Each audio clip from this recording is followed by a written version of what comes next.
अस्सलाम वालेकुम नाजरीन, उम्मीद है खैरियत से होंगे। आज नए व्लॉग के साथ हाज़िर हूँ। आज बात करेंगे अफ़गानिस्तान के अंदर पाकिस्तान, चीन और अफ़गानिस्तान के वज़ीर ख़ारजा के दरमियान मुलाकात हुई है। इस मुलाकात में 3 इशूज़ पर बात हुई है। एक तो दहशतगर्दी का ख़ात्मा, जी हाँ बिल्कुल, तहरीक तालिबान की जानिब से और दीगर तंजीमों जैसे कि आईएस है उसकी जानिब से जो दहशतगर्दी की वारदातें हैं या दहशतगर्दी की जो कार्रवाइयाँ हैं उससे निपटने के लिए एक बातचीत हुई है बड़ी तफसील के साथ। दूसरा टॉपिक जो था वो CPEC के हवाले से था कि CPEC में क्या किया जा सकता है, तीनों मुल्क किस तरह आगे जा सकते हैं। और एक और जो अहम मसला था वो था अफ़गान महाजरीन की पाकिस्तान से वापसी। तो इन तीनों मामलात पर तफसील से बात करते हैं। और उससे पहले आपसे वही रिक्वेस्ट कि चैनल को लाइक करें, सब्सक्राइब करें, दोस्तों के साथ शेयर करना ना भूलिएगा और साथ साथ जो है ये बेल आइकन जो है इसको घंटी को प्रेस कर लें ताकि आपको व्लॉग मिल सके। तो जनाब अली, आज मुलाकात हुई है और सहफ़रीकी मुज़ाकरात हैं अफ़गानिस्तान के अंदर। और इसमें जो चाइना के वज़ीर ख़ारजा हैं वांग वी जो हैं वो चाइना के वज़ीर ख़ारजा हैं। अमीर ख़ान मुत्तकी अफ़गानिस्तान के वज़ीर ख़ारजा हैं और पाकिस्तान से नायब वज़ीर आज़म इसहाक़ डार साहब जो कि वज़ीर ख़ारजा भी हैं वो भी शरीक हुए। ये जो इनका तीनों ममालिक के दरमियान जो मामलात हैं उन पर डिस्कशन हुआ। कोई बायलैटरल बातचीत भी हुई पाकिस्तान और अफ़गानिस्तान के दरमियान। चीनी वज़ीर ख़ारजा जो हैं वो अब पाकिस्तान आ रहे हैं, जाके पाकिस्तान के साथ अलग से उनकी यहाँ पे मुज़ाकरात होंगे, बातचीत होगी CPEC के हवाले से और दीगर मामलात पे।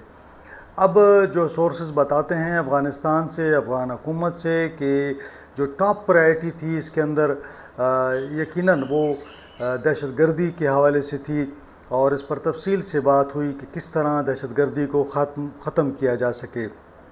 इस वक्त जो पाकिस्तान के सरहदी इलाके हैं और चीन के सरहदी इलाके हैं, यहाँ पे एक तो तहरीक तालिबान बड़ी एक्टिव है, दूसरी जानिब से IS वो भी काफ़ी एक्टिव है इसमें और वो काम कर रही है। अब ये जो दोनों तंजीमें हैं ये इनकी कोशिश ये है कि वो किसी तरीके से दहशतगर्दी करके यहाँ पे डिस्टेबलाइज़ करें पाकिस्तान को।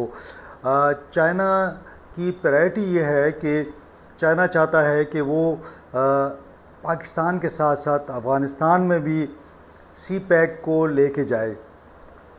अब चाइना का इंटरेस्ट अफ़गानिस्तान में इस हवाले से है कि एक तो CPEC से वो सेंट्रल एशिया तक चला जाएगा, दूसरा उसकी असल जो इस वक्त ज़रूरत है वो है मिनरल्स की, मादनियात की।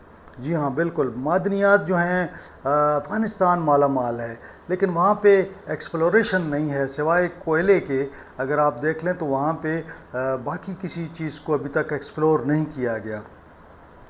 अब चाइना चाहता है कि वो CPEC के ज़रिए अफ़गानिस्तान में एक तो इंफ्रास्ट्रक्चर को डेवलप करे, सड़कों को, जो रोड्स हैं उनके, इस तरह जहाँ जहाँ एक्सेस हो सकती है उसके लिए चाइना चाहता है कि CPEC के अंदर ये काम किया जाए। साथ साथ अफ़गानिस्तान के अंदर ज़ाहिर है रोज़गार पैदा होगा इससे और लोगों को मुलाज़मतें मिलेंगी। जो लोग बेरोज़गार हैं, जो लोग पाकिस्तान में हैं, ये सब जाएंगे, इनको रोज़गार मिलेगा। इससे माशी तरक्की होगी, माशी रवाबित जो हैं वो मज़बूत होंगे और अफ़गानिस्तान तरक्की करेगा। अब मामला ये है कि इसके लिए ज़रूरी ये है कि दहशतगर्दी को ख़त्म किया जाए, माशी तरक्की हो और सियासी एतमाद आपस में इनका कायम हो ताकि ये लोग काम कर सकें। फ़ैसला ये हुआ है कि तहरीक तालिबान के ख़िलाफ़ सख्त कार्रवाई की जाएगी। यहाँ पे अफ़गानिस्तान का मामला ये था कि उसने यही बात की कि कैपेसिटी का इशू है, उनके पास जो टेक्नोलॉजी की कमी है, उनके पास असले की कमी है। इस हवाले से पाकिस्तान और चाइना जो हैं वो अफ़गानिस्तान को सपोर्ट करेंगे। अगर वो फाइनेंशियल होगा, वो अगर टेक्नोलॉजी होगी, मुकम्मल टेक्नोलॉजी के साथ अफ़गान जो फोर्सेस हैं उनकी सपोर्ट की जाएगी। चाइना कोशिश करेगा कि टेररिस्टों के ख़िलाफ़ जितनी भी मदद हो सके वो की जाए, क्योंकि चाइना चाहता ये है कि किसी तौर पर भी तहरीक तालिबान पाकिस्तान या ISIS या ISKP भी कहते हैं इसको, खुरासान, तो दाइश को ख़त्म करना जो है इस वक्त तीनों ममालिक जो हैं उस पर मुतफ़िक हैं। अब अगले मरहले में यही होगा कि ये इस ताउन को अमली जामा पहनाया जाएगा, यानी अफ़गान फोर्सेस को इक्विप्ड किया जाएगा कि वो टेक्नोलॉजी के ज़रिए इन लोगों का सुराग लगाएं और फिर टेक्नोलॉजी के ज़रिए यानी बेहतरीन जो असला है उसके ज़रिए इनका ख़ात्मा करें। इस हवाले से जो भी ज़रूरियात होंगी अफ़गान हुकूमत की, तो अमीर ख़ान मुत्तकी साहब ने तफसील से उन पर रोशनी डाली है कि किन इलाक़ों में उनको मुश्किलात हैं, और चूँकि सरहदी इलाके हैं वहाँ पे ज़्यादातर आपको पता है पहाड़ी इलाके हैं, तो इस हवाले से अफ़गान हुकूमत के पास इतने वसाइल नहीं हैं, और इसी बिना पर देखा गया है कि जो दहशतगर्द हैं वो इसी इलाक़ों में ज़्यादातर होते हैं। इनके अंदर एक तो BLA के हवाले से भी बड़ी डिस्कशन हुई है, क्योंकि BLA भी जो है वो इसी तरह कार्रवाइयाँ कर रहा है। उसकी मजीद ब्रिगेड जो है वो बलूचिस्तान के अंदर चाइनीज़ को भी निशाना बनाते हैं और पाकिस्तानी फोर्सेस को भी निशाना बनाते हैं। तो फ़ैसला ये हुआ है कि दहशतगर्दी का मुकम्मल ख़ात्मा किया जाएगा, इस हवाले से मुकम्मल इत्तेफाक राय के साथ चला जाएगा, और तीनों में कोऑपरेशन भी होगा इंटेलिजेंस का, साथ साथ जो है पाकिस्तान और चाइना जो हैं वो अफ़गानिस्तान की मदद करेंगे। तो मैं समझता हूँ कि ये एक बड़ी डेवलपमेंट है कि तीनों मुल्क इस पर इत्तेफाक तीनों मुल्कों ने किया है कि वो ये जो कार्रवाइयाँ हैं इनको रोकेंगे।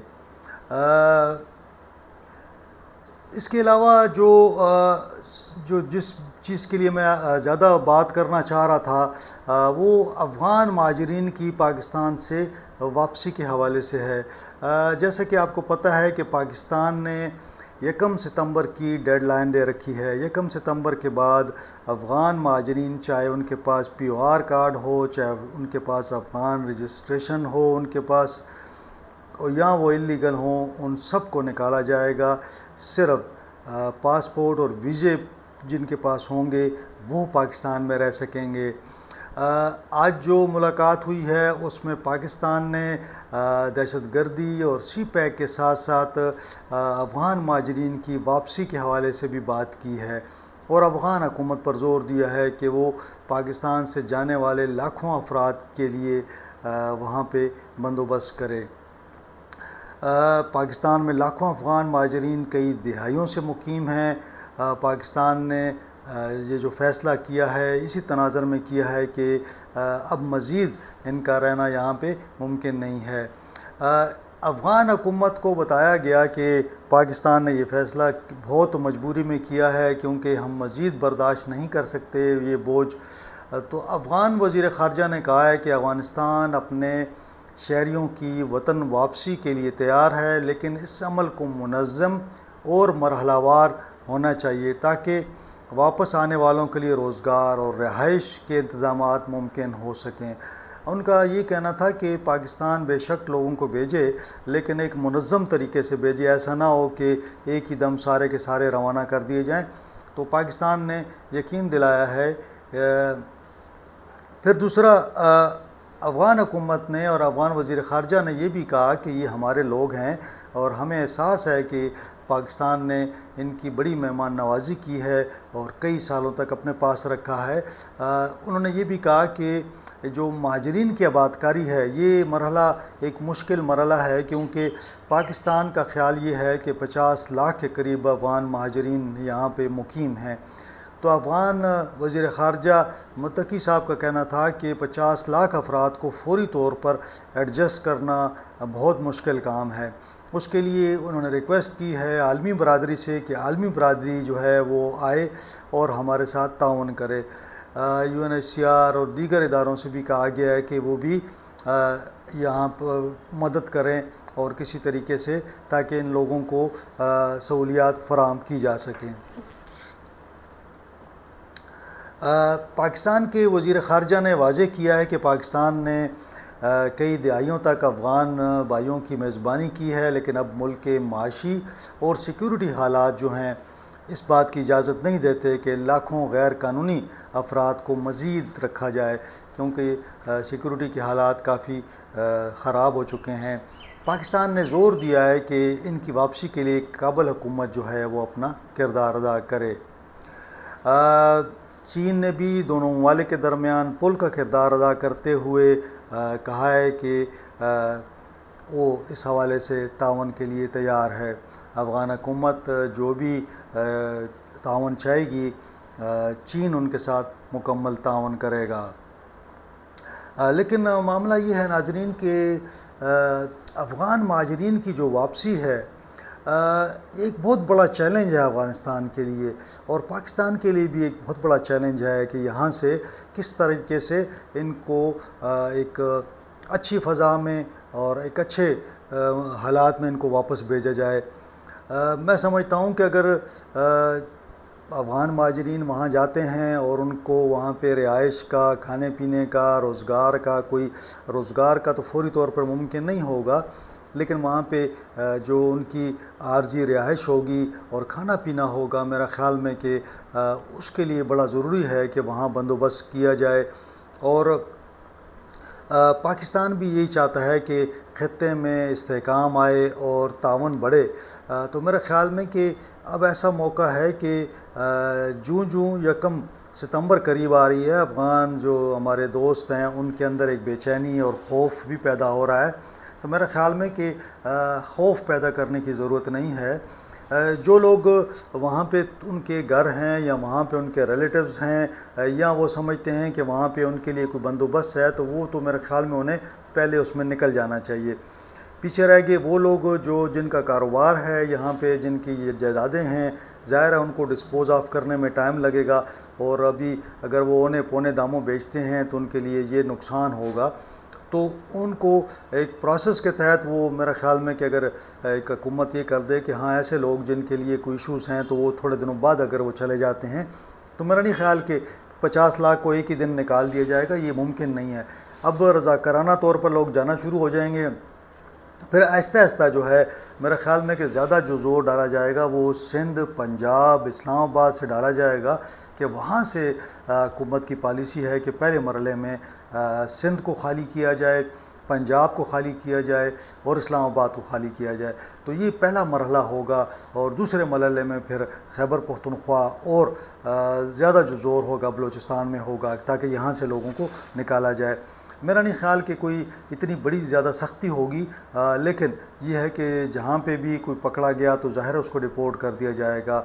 मैं बार बार कहता रहा हूँ और फिर आज भी फिर मैं इसको रिपीट करूँगा कि हुकूमत पाकिस्तान को चाहिए कि वो मेहरबानी करे, वो एक पॉलिसी बनाए, इनको जो है वीज़े आसान कर दे, ताकि कोई एजुकेशन में आना चाहता है, कोई मेडिकल में आना चाहता है, यहाँ पे कोई हेल्थ की इश्यूज़ में आना चाहता है, कोई टूरिज़म में आना चाहता है, कोई बिज़नेस में आना चाहता है, और कुछ ऐसे लोग भी हैं जिनको वहाँ पे ख़तरात हैं, उनका भी अलग से एक मामला है, उनको देखना चाहिए। फिर यहाँ पे जो लोग पढ़ रहे हैं उनको यहाँ से नहीं निकालना चाहिए, उनकी तालीम सफ़र हो जाएगी। फिर ऐसे लोग हैं जो जिनको फौरी ज़रूरत है, मिसाल के तौर पर ट्रीटमेंट की ज़रूरत है, हॉस्पिटल में एडमिट हैं, उनको भी तंग नहीं करना चाहिए। इसमें कोई शक नहीं कि अफ़गान महाजरीन को वापस जाना चाहिए, लेकिन उनको फिर वापसी का कोई रास्ता भी देना चाहिए कि वो पाकिस्तान में अगर कोई कारोबार करना चाहते हैं, पैसे लेके आते हैं, वो यहाँ पे कोई हेल्थ के हवाले से कोई इश्यूज़ हैं उनको सेटल करना चाहते हैं, तालीम कर लेना चाहते हैं, कोई स्किल सीखना चाहते हैं, तो उनके लिए वीज़ों को आसानी कर दें। अगर वहाँ पे हालत ये है कि मुझे अगले दिन एक दोस्त बता रहा था कि जनाब $600 जो है रिश्वत ली जाती है, $1000 तक भी रिश्वत मांगी जाती है, सिर्फ़ इसलिए कि यहाँ पे वज़ारत दाखिला के अंदर कुछ लोग हैं जो कि ये जो एजेंटों के ज़रिए वीज़े देते हैं, और वो एजेंट जो हैं बाहर से आपसे कभी $1000 मांगते हैं, कभी $600 मांगते हैं। तो अगर ये रेट लग रहा है और गरीब आदमी हो, एक स्टूडेंट कहाँ से इतने पैसे देगा? तो ऑनलाइन होना चाहिए, एक टाइम फ्रेम होना चाहिए, एक्सेप्ट करें या रिजेक्ट करें, ताकि उसमें जो भी दोबारा अप्लाई करना चाहे वो प्रोसेस करे।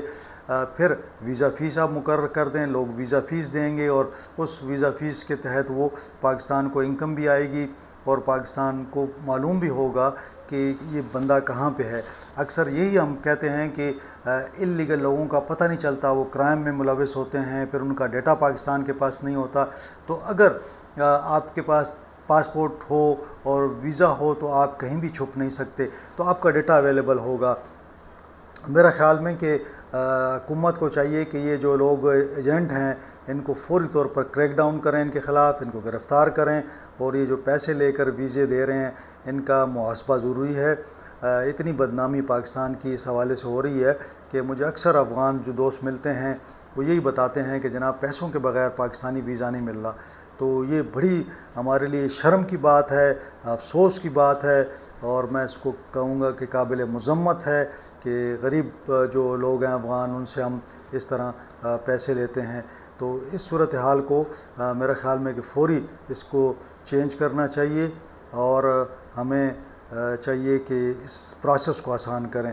पाकिस्तानी भी पूरी दुनिया में जाते हैं और पूरी दुनिया में जाके वो मेडिकल में भी जाते हैं, एजुकेशन में जाते हैं, सेहत के लिए, ऑपरेशन के लिए जाते हैं। कितने उनके आप देख लें उनके सामने कितनी मुश्किलात होती हैं, लेकिन वो लोग वहाँ पे जाते हैं वीज़ा लेकर, और जो इल्लीगल जाते हैं वो पकड़े जाते हैं, फिर उनके साथ वहाँ पे भी उनको सज़ाएँ मिलती हैं, वापस डिपोर्ट करते हैं।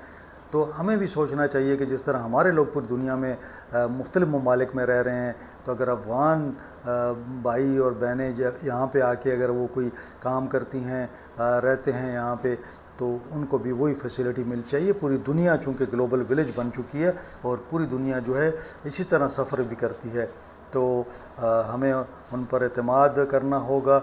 और मामला यही है कि ये जो ट्रस्ट का डेफिसिट है ना, हम समझते हैं कि जो दहशतगर्दी में लोग मुलव्वस हैं उनकी अक्सरियत अफ़गान है या अफ़गानिस्तान से आते हैं। उनको बेशक तहरीक तालिबान के लोग ट्रेन करते हैं, लेकिन उन लोगों को भी जानबूझकर और उनको इसमें फंसाया जाता है, और ताकि उनको लालच दिया जाता है और वो फिर इस तरह आके पाकिस्तान के अंदर दहशतगर्दी करते हैं। बहरहाल ये बड़े अहम इश्यूज़ थे।